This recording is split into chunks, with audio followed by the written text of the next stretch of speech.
Hello, everyone. Welcome to Grid Network's Women in Motorsports show. I'm Ben Schneider in for Joe Samniego this week, and with me, as always, Daniel Zeri from Racers, the Girls Behind the Helmet. And look who else decided to join the party, Joshua Birch from Grid Live, pre-race, wrap-up, encore, all that good stuff, and his YouTube channel as well. It's good to see you both. We will be recapping Julia Landauer's NASCAR Xfinity debut this past weekend, but first we're going to get into a preview of the W Series at the Castellet and ask the question everybody's been wondering: can anyone stop Jamie Chadwick and the run that she has been on these last few races and all throughout this season? Le Castellet, the site of the French Grand Prix in the fifth round of the W Series. As we mentioned, Chadwick has been absolutely dominant, winning every race so far. She has 100 championship points already. You can see she's leading our grid rating as well.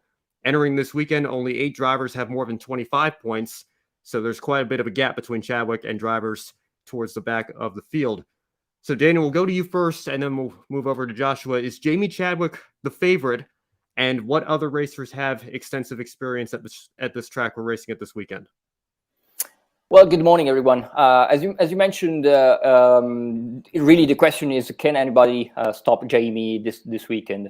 Of course, she has been winning all races so far, 4 out of 4. And she has to be the favorite just for that. I mean, she's been dominant. She also claimed the all-pole position except for the very first one at Miami in the first race. And really, she also is, Le Castellet is probably one of those tracks in Europe that everybody knows, because every championships is basically racing there. All single seaters were pretty much racing there. All testing also is there's a heavy testing program at Le Castellet. So many of these drivers will have had across the years had some experience of Le Castellet. Jamie certainly has, because she's raced in 2020 in the Formula Regional European Championship, which also had a round at Paul Ricard. So she definitely has some experience in these particular Formula Regional cars of the French track.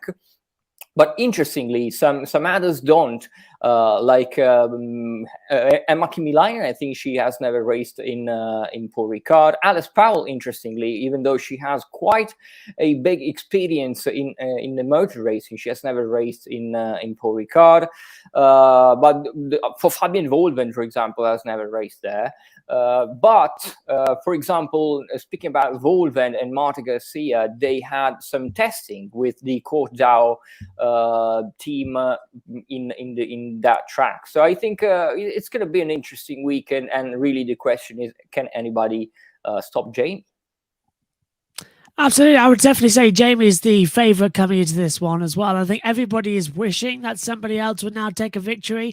It's getting to that point where if Jamie keeps on dominating and keeps on having these amazing weekends, we keep saying the questions. She shouldn't be in W Series. She should be higher up in either Formula 3 or, I personally think, Formula 2. She should be in straight away. She's got that much talent out there. So Jamie's the favourite coming into this one, but I wouldn't mind seeing what we've seen from Beitske Visser and Kimiläinen. And I also think as well, Abbi Pulling, we've yet to see her take a race win. I think she's been quite strong. She was strong at Silverstone as well, but second in the title. And look at what's happened to Alice Powell with that retirement last time out. She's down in 5th in the standings as well. So really, Chadwick's pulling away, and with only a couple of rounds left after this one, it is really Pulling's job to try and claw back in. But I really think it's going to be Chadwick's maximum points from the opening 4 rounds. 100 for 100, winning all 4 races. And, we've been talking about the idea of a perfect season. I still think it's probably a little bit far-fetched. You got to think somebody's going to catch her at some point, but you got to get the first 4 before you can get all of them. And Chadwick is certainly on pace at this point in time. Now, this week, there was an interesting report from Adam Stern from the Sports Business Journal reporting on increased interest in W Series in the United States after their recent visit to Miami. According to Stern, there's a big commercial interest that now exists in the States. The W Series does come to America for 2 rounds, of course, Miami, and later this season at Circuit of the Americas. So, Josh, we'll go to you first this time. Could this increased commercial interest help with funding for the championship to allow drivers like Chadwick, like we were mentioning, she should probably be in Formula 2 already? Can this help them take that next step?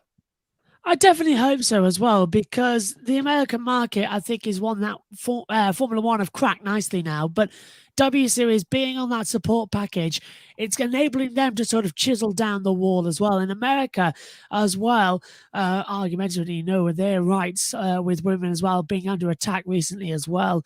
And whether you agree with it, everyone here, I think, disagrees with it strongly, was the fact is that everybody should be having their own choices.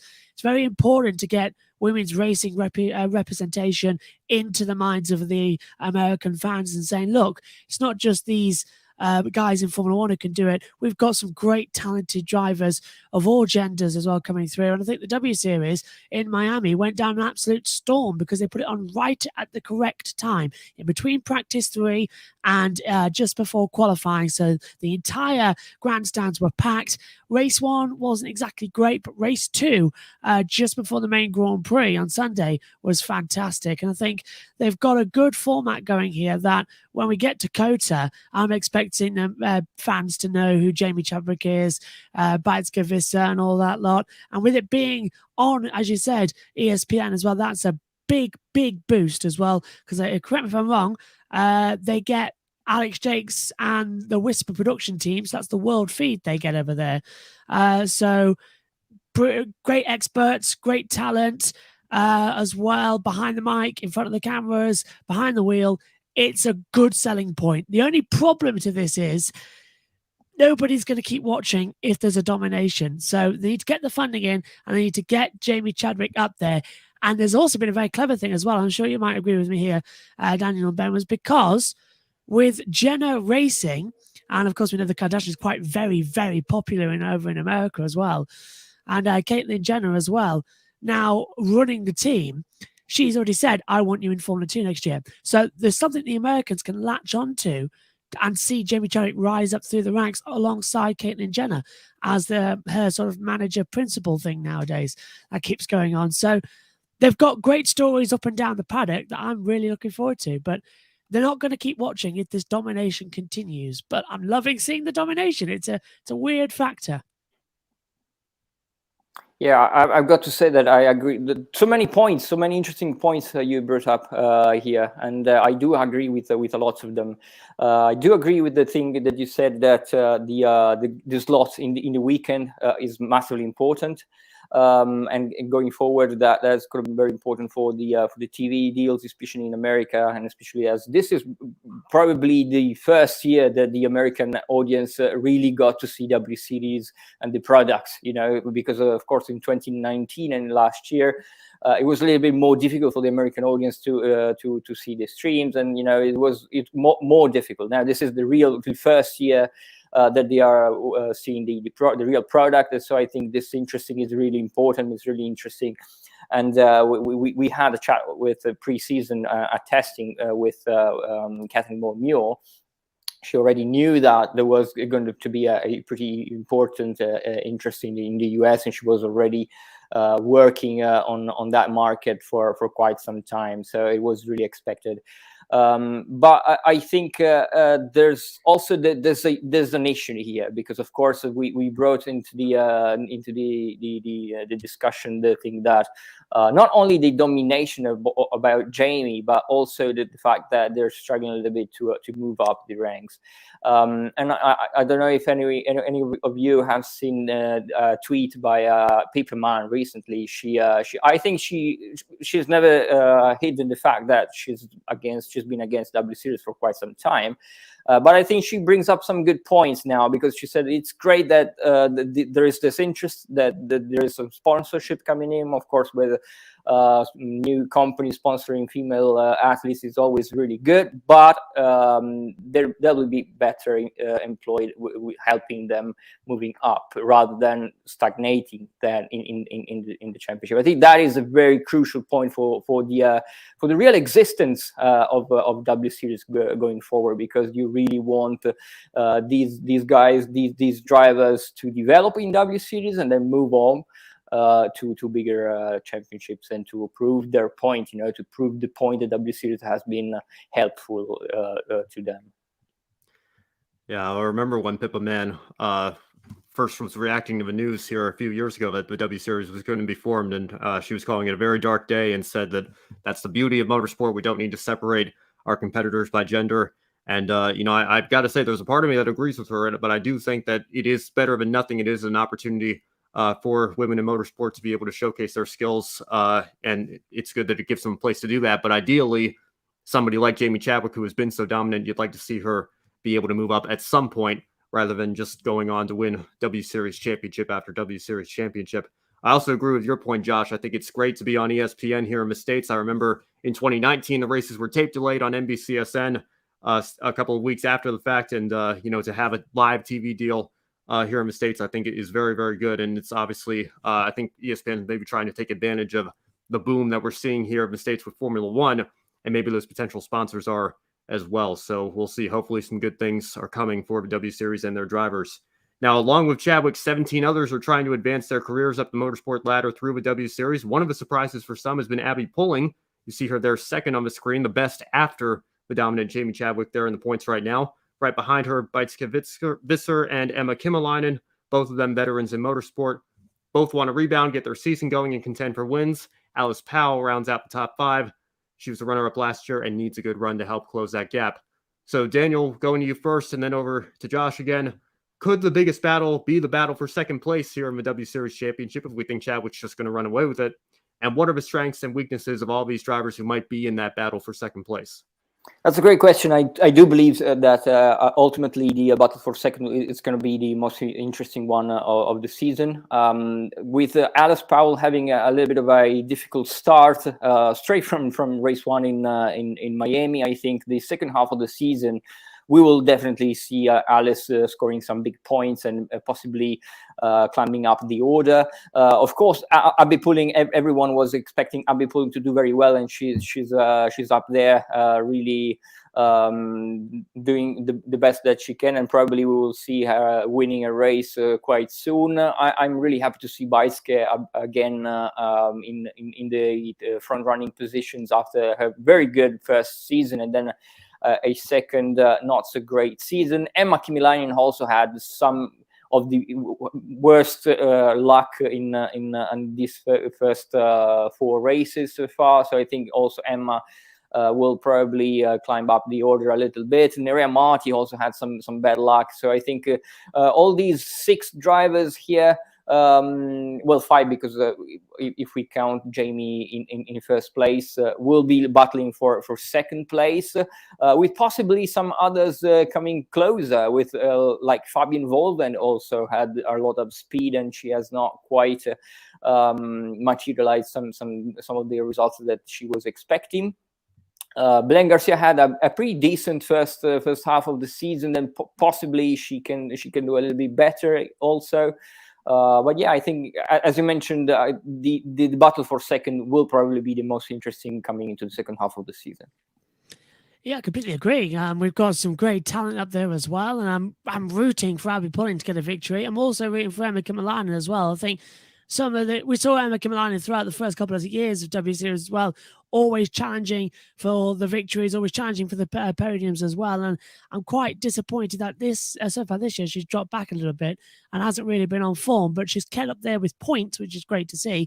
But I would say the cutoff, and I hope you'd agree with me here, the cutoff really, I wouldn't even say is where we see Hawkins up there as well. I think the cutoff is just below Alice Powell in terms of thinking about consistency in the championship and how quick they are as well, because with Nerea Marti as well, she's quick on practice and qualifying times, but doesn't really deliver in the race. The same with Belen Garcia. Jess Hawkins was up into 3rd place at Silverstone as well, which I was really impressed with as well. She's having one of her best W Series races as well, so that helps out in the points, but dropped back.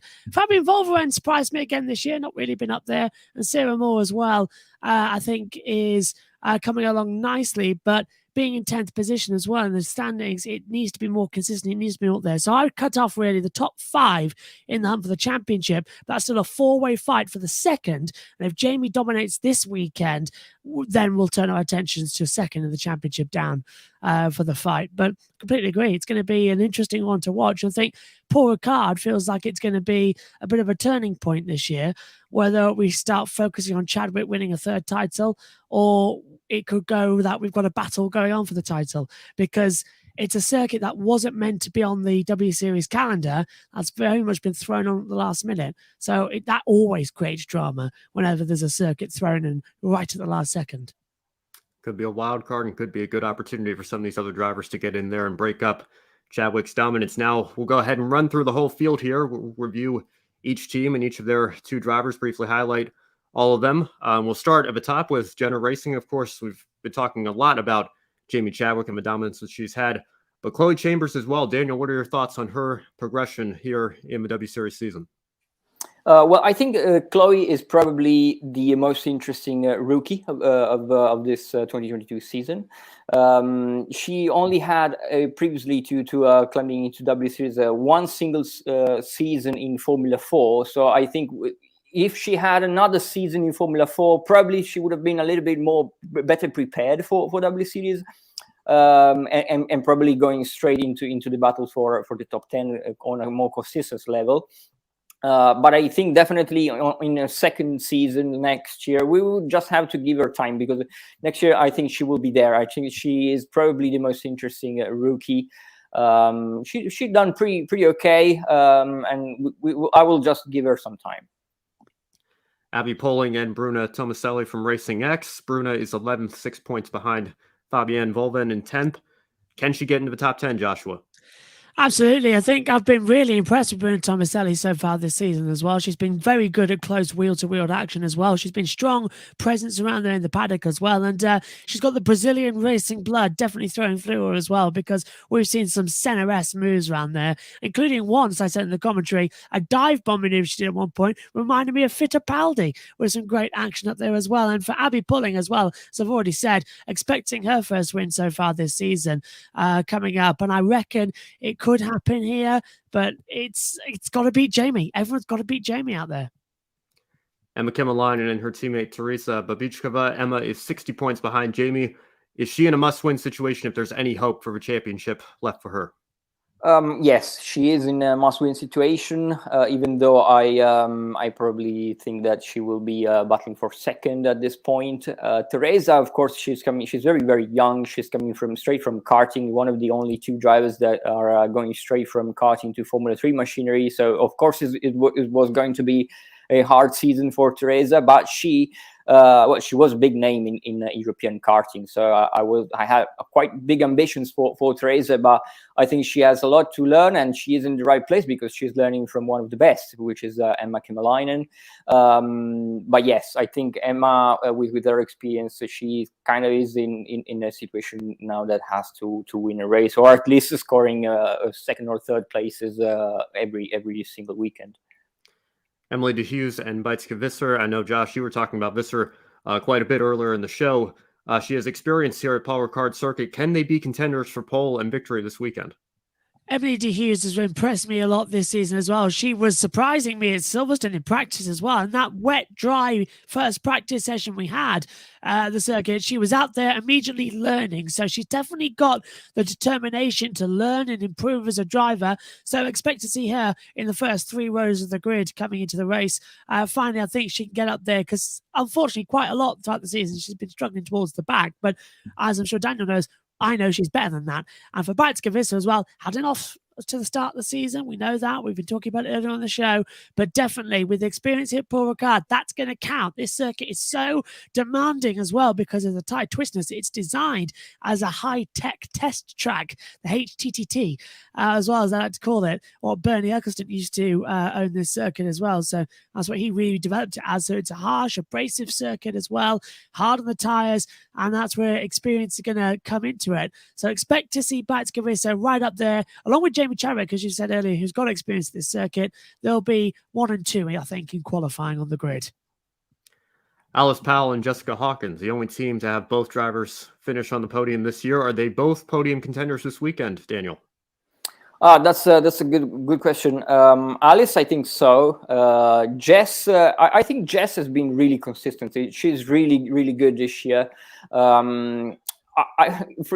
Maybe it's not something that you would expect from a stunt driver, but she's not probably the most spectacular one on track, but she's always there. She's always really consistent. When there's somebody making a mistake, she's always there, ready to take the place in the top 5 or around that place. So I think if anything happens, I think we can expect Jess to be up there.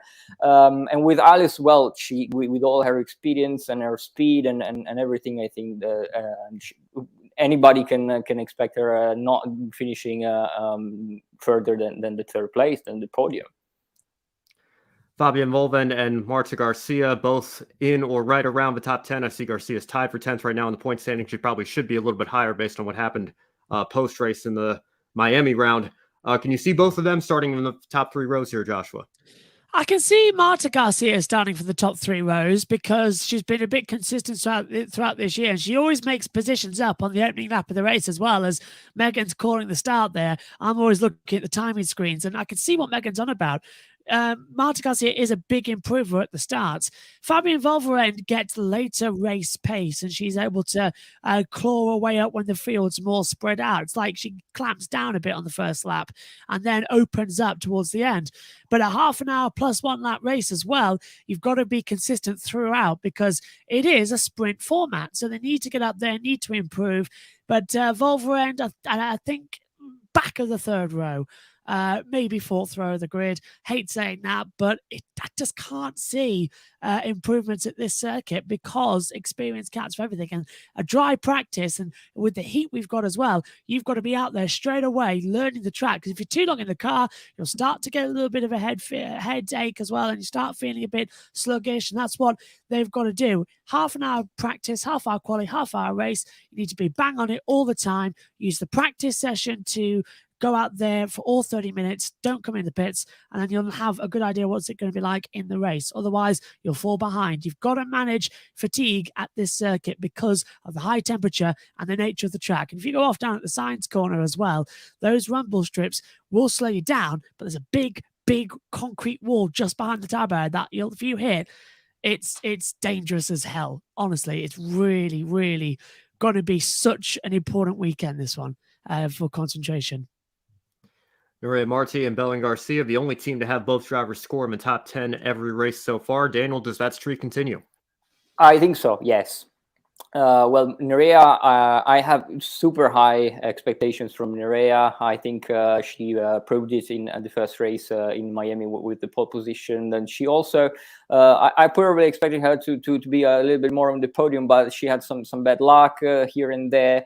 Then her season, I think, really started to go a little bit of for the worse in practice in Barcelona, where she really was looking stronger in her home track, and then she binned it in practice, and then a little bit of a weekend was ruined. But I think that Nuria really is one of that.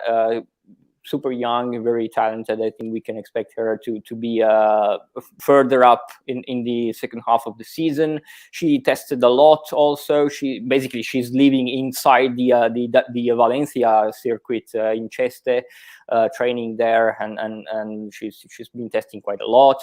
And also Belen did the race at Paul Ricard in the Formula Regional last year, and that was one of her best races of the season. I think also she definitely has some good experience in that kind of cars of the track. So I would expect both of them being around the top 10 this weekend. Sarah Moore has also finished in the top 10 every race, but Abby Eaton got her first finish in the top 10 just last weekend. Can she turn her luck around, Josh? Absolutely. I mean, I would have loved to have been a fly on the wall in the conversation between Jess Hawkins and Abby Eaton as well when they got back home, because that's they've raced each other quite a lot on track, but that was the first time I've ever seen the pair of them go wheel to wheel and rubbing wheels as well, making contact with each other as well. I was loving that during the British Grand Prix race as well. And I think Abbi Eaton's finally got that look to turn around. I think she's really performing well this season. As you said, same for Sarah Moore, inside the top 10 every race. But it's always been either 9th or 10th positions. It's never really been inside the top 5 as well. So she needs to improve on that and get her race pace back up. But then again, these are two of the elder of the paddock as well. So I think we could see them quite moving up there in the next couple of events as well. I think Paul Ricard as well, a circuit that could be good, because I think Abbi Eaton's got a little bit of experience here when the Grand Tour did their testing here for their new drivers after the American left. And finally, let's take a look at W Series Academy, Bianca Bustamante, and of course the young Juju Noda. What would be a good result for them, Daniel? Well, I think they have to look at the lap times from practice and then from the last lap of the race and keep track of their improvements. I think that basically what they have to do weekend after weekend is to continue to improve, look at the lap times and not care too much of the others class in classifying. They're very, very young, extremely young, and with not much experience in single seaters. Bianca is also doing straight from karting to single seaters, and in a Formula 3 regional car, which is quite physically demanding. They're both quite tiny, and so they're also working on the physical aspects. Juju has done some races in her Formula 3 regional car in the Formula 3 Open Austrian Championship, which of course the level is not super high, but it's good track time. So for both of them, the goal is to keep improving, and I think being around like in P12, 13, 14, these positions, I think it would be good for them. Well, now that we've gone through the whole field, let's go ahead and do our pick of winners for the W Series. Daniel, I'll go to you first. Who do you think will take victory this weekend? Well, really, the safe bet would be Jamie, isn't it? So I'm going to I'm going to say Nerea Marti, actually, because I think that would be a big surprise. I think she needs a something to turn around her season. Why not? That could be it. I'm going definitely Jamie Chadwick, because I've just got a feeling about the domination. I want a backup, though, of Abbi Pulling. I definitely think she could go this weekend. But I have asked Megan what's her pick a winner as well, who's going to be doing the W Series, and Megan has also gone with Jamie Chadwick. So we could be both wrong or both right. It's going to be a fun race come Saturday afternoon. But I love in that standings, look. I'm on 11 now as well, so that's fantastic news. But Kobe, I mean, how has he got 30? We were on about Joe last year, picking, was it Carl Larson as a safe bet? Kobe's just going for it this year in the pick a win. I'm not happy about that. Well, like what Joe did with Kyle Larson last year, I think the safe bet is Jamie Chadwick. I'm going to go with you, Josh, and make that my pick a winner. I've got to stay on the safe side to try to close the gap a little bit myself. I missed a couple of weeks. I kind of fell out of playing the pick a winner game after I got back from my trip out west to cover the races at Portland and Sonoma. So I've got to kind of get back into it here. I think Chadwick is the safe bet to help me do that. So I think Jamie Chadwick's going to extend the perfect season that she's had so far. Again, I think it's still a little bit of a stretch to say she can go all the way, but I do think she will pick up the victory this weekend. Now let's shift gears a little bit to NASCAR and the Xfinity Series race last weekend at New Hampshire Motor Speedway. Julia Landauer, who's competed in Euro NASCAR, the Pinty Series, and had some strong runs as well with Bill McAnally and Sunrise Ford in the K&N Pro Series West, which is now the ARCA Menard Series West. She made her debut at New Hampshire last weekend with Tommy Joe Martin's Alpha Prime Racing. Unfortunately, her debut took a turn for the worse on lap 35 when Justin Allgaier, who would go on to win the race, got into her and spun her into the pit wall. She sustained major damage, and that ruined any chance for good finish. She was also caught up in a later incident, which took her out entirely. Now, Landauer called it a racing incident, but also said Justin gets to race every week. One misjudgment and contact doesn't have much impact on his season or his racing future. On the other hand, we had one race that we worked months to get sponsorship for. Getting hit by a veteran in stage one ruined our race, and I don't have a guaranteed next one. That moment of carelessness had a disproportionately bad effect on us. Now, Allgaier did mention the incident in his post-race interview, saying, I didn't do a good job early on in the race. I apologize to Julia and the 45 team. I got into her. I still don't know what happened. I still feel bad no matter what the case was. I just felt all day that I wasn't doing a good job. So, Daniel, let's look forward a little bit rather than dwelling on the past. Considering her experience in stock car racing and on road courses, do you think a road course weekend like Watkins Glen, if Landauer is able to put a second race weekend together, would that be a good opportunity for her to take that? Yeah, I really hope so. She did very well in the NASCAR Championship in 2020, which was also her last full season in a race car. She did very well. She was on the outright podium in Valencia. She was the first female to ever score a podium in NASCAR, and the highest ever American racer to finish in that championship. So that probably is the championship that I followed the most with Julia. So I would definitely think that with her experience there in road courses, probably Watkins Glen would be a good bet for a comeback.